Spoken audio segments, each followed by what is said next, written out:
money, and today we're gonna discuss कि हम Germany में कंपनी कैसे खोल सकते हैं, how we can open the company there in Germany.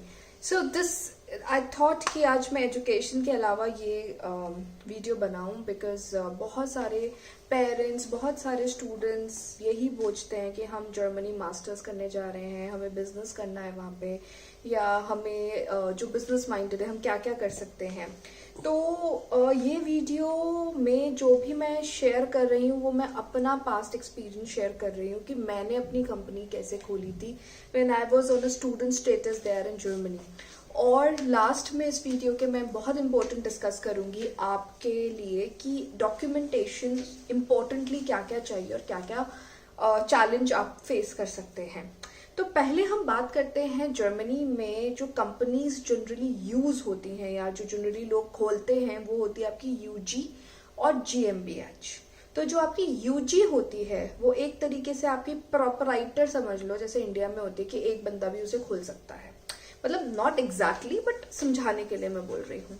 और इस कंपनी तब आप यूजी खोलते हैं वो आप अपने 1 यूरो से भी खोल सकते हैं, 1 यूरो से भी आप अपना यूजी खोल सकते हैं. तो उसमें कोई फिक्स्ड अमाउंट नहीं होती कि इतना फिक्स्ड अमाउंट होना ही होना चाहिए. ठीक है, अब हम बात करते हैं जीएमबीएच की. तो 90% कंपनीज जर्मनी में जीएमबीएच है. और आप अगर आप इस वीडियो के बाद कुछ भी देखोगे ना वहाँ पे जनरली अगर कोई कंपनी के बाद में भी देखोगे तो जीएमबीएच लिखा होगा, नीविया, आपके बहुत सारे कॉस्मेटिक्स जीएमबीएच मिलेंगे आपको. जीएमबीएच के लिए आपको अपने बैंक में एक सिक्योरिटी अमाउंट दिखानी होती है जो हर साल या 1.5-2 साल में चेंज होती रहती है. बट रफली आप उसको ले सकते हो कि 10 से 15 लाख रुपए के करीब जीएमबीएच में हमें दिखाने पड़ते हैं, अपने अकाउंट में बैलेंस मेंटेन करके रखना पड़ता है. अब ये दोनों तो कंपनीज की बात हो गई थी. अब मैंने जो अपने स्टूडेंट स्टेटस में कंपनी खोली थी that was UG with 1000 euro से मैंने अपनी कंपनी खोली थी. अब मैं बात करती हूँ कि मैंने क्या कंपनी खोली थी और कैसे खोली थी. तब जब मैंने कंपनी खोली तो I was an IT engineer, मैं अपनी मास्टर्स इन आईटी के लिए गई थी.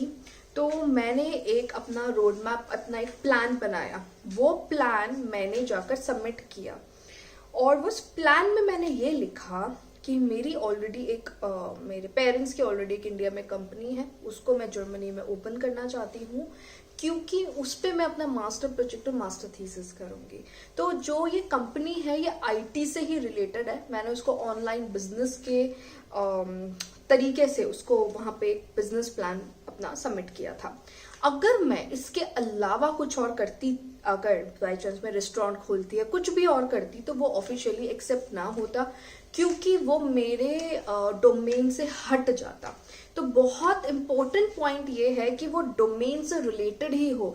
आप आईटी में मास्टर्स कर रहे हैं तो आईटी से रिलेटेड हो, आप होटल मैनेजमेंट में कर रहे हैं तो ही आप रेस्टोरेंट खोल सकते हो. ये चीज बहुत बहुत इंपॉर्टेंट है जो आपको अपने माइंड में रखनी है.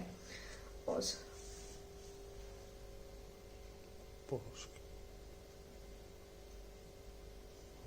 अब हम बात करते हैं डॉक्यूमेंट्स की कि डॉक्यूमेंट्स आपको क्या क्या चाहिए वहाँ पे.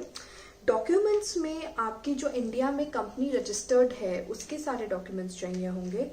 और वो सारे डॉक्यूमेंट्स आपके जितने भी डॉक्यूमेंट्स इंडिया से जाएंगे वो सब एम्बेसी से नोटराइज्ड होंगे, एम्बेसी की स्टैंप लगेगी उस पर. ओके, उसके अलावा जो यहाँ पे उस कंपनी के ओनर्स होंगे उनके भी पासपोर्ट और सारी डिटेल्स चाहिए होंगी.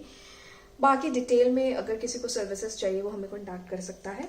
इसके अलावा जो इम्पोर्टेंट है वो है आपका कंपनी ओपन करने के लिए एक एड्रेस जो जर्मनी का होगा. तो ये एक सबसे बड़ा चैलेंज है. क्यों? क्योंकि हम स्टूडेंट स्टेटस में रहते कहाँ पर हैं? अपने स्टूडेंट हॉस्टल में. स्टूडेंट हॉस्टल का एड्रेस डालना सेफ नहीं है क्योंकि हर साल कंपनी रिन्यू होती है. अगर हर साल कंपनी रिन्यू हो रही है, आपका स्टूडेंट हॉस्टल चेंज हो रहा है या कुछ भी हो रहा है तो इट्स वेरी कॉम्प्लिकेटेड. और स्टूडेंट एड्रेस पे कंपनी रजिस्टर होना भी मुश्किल हो जाता है क्योंकि कल को अगर आप कंपनी रजिस्टर करने के बाद उससे डील करने जाते हो मार्केट में तो आपको एकदम से पता चल जाता है अरे इस पे स्टूडेंट एंड वर्क क्यों लिखा है, अच्छा आप स्टूडेंट हो. So that's a very big question mark, right. तो इसलिए मैं रिकमेंड करूंगी कि आप स्टूडेंट एंड वर्क का ना लें और अपना जो आपका प्राइवेट अकोमोडेशन है उस पर आप करें. एड्रेस जो कंपनी का रजिस्टर आपको कराना है. और फिर आपका जो तीसरा इम्पोर्टेंट पॉइंट होता है करंट अकाउंट, कि आपकी कंपनी खुल गई, सब हो गया। ये भी एक बहुत बड़ा चैलेंज था मेरे लिए, क्योंकि मेरी कंपनी रजिस्टर हो गई इतनी मेहनत करने के बाद। मतलब आप यकीन नहीं मानोगे कि मैंने 100 से 150 लोगों तक बात की होगी, जिससे भी बात करो, जो भी मेरे सीनियर्स। स्टूडेंट स्टेटस कंपनी तो खुल ही नहीं सकती, स्टूडेंट स्टेटस कंपनी तो खुल ही नहीं सकती। Luckily I met with few people who guided me, and उसके बाद जो सबसे बड़ा, कंपनी खुल भी गई चलो उनके गाइडेंस से, फिर जो सबसे बड़ा चैलेंज आया वो आया करंट अकाउंट खोलने का, कंपनी का करंट अकाउंट। अब कंपनी का करंट अकाउंट स्टूडेंट स्टेटस पे कोई भी बैंक खोलने के लिए तैयार ही नहीं है। क्यों? कि अगर आपने ज्यादा का चेक दे दिया किसी को और आप यहाँ से चले गए तो बैंक लायबल हो जाएगा, तो हम उसको सिक्योरिटी की वजह से नहीं ओपन करेंगे। Then luckily I found someone who's a very good business. He's running a very good business there in Germany. He stays in Mannheim. I don't want to reveal his name. तो he supported me and उनके reference से मेरा company account खुला, because जहाँ पे उनका account खुला हुआ था कंपनी का, वहीं पे उन्होंने रेफर किया और वहीं पे हमारा अकाउंट खुला स्पार्क हासे में। तो I am really thankful to him at that moment, because उनके बिना दिस वाज नॉट पॉसिबल। तो ये ऐसे आपको एक कंपनी अकाउंट खोलना है जो बहुत बड़ा एक चैलेंज हो सकता है, तो प्लीज मेक इट श्योर कि आप वो पर कैलकुलेशन अपनी पहले ही करके रखें, क्योंकि मेरी वो कैलकुलेशन लास्ट में हुई थी कि अच्छा सब कुछ हो गया, मैं कंपनी अकाउंट कैसे खोलूं, तो मेरा बहुत टाइम वेस्ट हो गया था। अब इन 3 चीजों के अलावा आपको आप इसमें आजकल वर्चुअल एड्रेस भी मिलता है कंपनी अकाउंट से। एड्रेस से मेरे को याद है, वर्चुअल एड्रेस भी आप ले सकते हैं। काफी सारे सर्विस प्रोवाइडर्स हैं जो आपको वर्चुअल एड्रेस अब प्रोवाइड करते हैं। तो यही मेन इंपॉर्टेंट डॉक्यूमेंट्स हैं जो आपको चाहिए होते हैं। इसके अलावा डिपेंड करता है कि आप कौन से सेक्टर में खोल रहे हो, क्या है, किस डोमेन में खोलना चाहते हो, क्या सिचुएशन, करंट सिचुएशन, उसके हिसाब से डॉक्यूमेंट्स चेंज हो सकते हैं। तो we would be very happy to give you the assistance about it. Okay, अब इसके अलावा जो मेजर पार्ट आपको ध्यान रखना है कंपनी खोलते हुए, वो बस एक ही है कि वो आप ही के सेक्टर से रिलेटेड हो और आपका जो बिजनेस प्लान है वो ही वहां पे इम्पोर्टेंट होगा कंपनी ओपन करने के लिए। और जो ये वीडियो में मैंने जो भी आपको बताया है ways, so that is my own experience. तो ऐसा नहीं है कि दिस इज अ लॉ और something, so this is my experience how I open the company 2012 when I went for masters in university of Kiel for MS in IT। तो मैं वो आपके साथ एक्सपीरियंस शेयर कर रही हूँ। बाकी बस आप अपने दिमाग में यही ध्यान रखें कि if there is a will there is a way.